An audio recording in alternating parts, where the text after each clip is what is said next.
দুঃখী তার মায়ের কাছে এমন কথা শুনে সে অনেক কষ্ট পায় আর সে তার নিজের ঘরে বসে কান্নাকাটি করতে থাকে। সেদিন বিকালে ঝুমা শিয়ালিনী কলে জল আনতে যায়, আর কলে জল নিতে গিয়ে সে পড়ে গিয়ে তার মাথা ফেটে যায়। সে তার মেয়ে সোনাকে ডাকতে শুরু করে, মা আমাকে বাঁচা।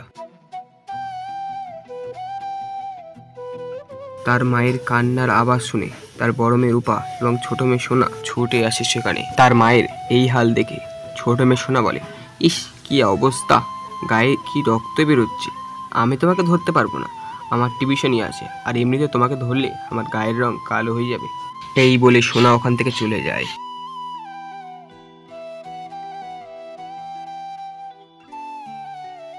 তার বড় মেয়ে রূপা তাকে সেখান থেকে তুলে ঘরে নিয়ে গিয়ে ওষুধ লাগিয়ে দিয়ে সুস্থ করে তোলে।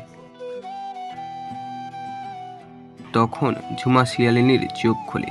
সে বুঝতে পারে যে এতদিন সে কার উপর অত্যাচার করেছে, কে ভালো